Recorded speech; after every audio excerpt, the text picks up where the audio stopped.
We grew up in the terrible depression of the 30s. The part of Wyoming I lived in, my parents were homesteaders in Wyoming. They met out on the prairies. And when I was 8, my mother insisted that we move to Casper, Wyoming, because there was a Catholic grade school there. And she wanted us to get a better education than she nor my father had. The first time I saw a real nun was in a Safeway grocery store in Casper. My younger brother and I had gone with my mother's laundry list of all the stuff she wanted, and these 2 habited nuns came in and scared the living heck out of us, and we ran out of the store all the way home, left the cart in the middle of the floor someplace. My mother had a fit. Get back in there. I told you there are nuns here. And that's what they were, and they're fine.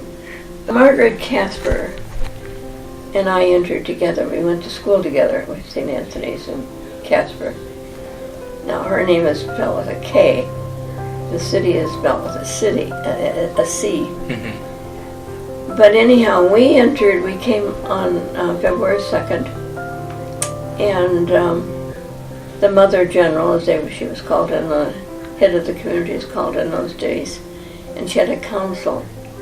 Well, the council all came in to greet the 2 from Wyoming. And I remember coming in and I thought they were very stern-looking women. And anyway, one of them said to me, "And what, dearie, what is your last name?" And I said, "Vivian Wilson." And she said, "Wilson? That's such a Protestant name." And I said, "Well, my dad's not Catholic." And she went, "Your dad's not Catholic?" "No, he never has been Catholic. But he wants us in the Catholic school."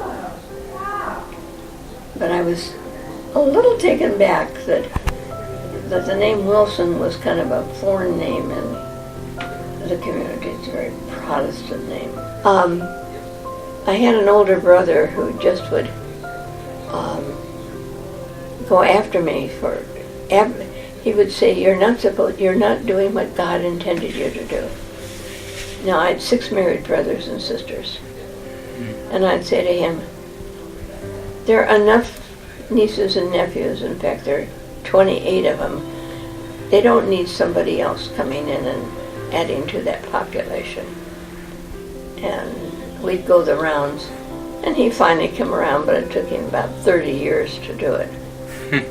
Because I wasn't doing what God made me to do. What does it mean to you to be a BVM sister? It means everything in the world, and being a BVM has just been, I think, wonderful. For me, it's just been a blessing.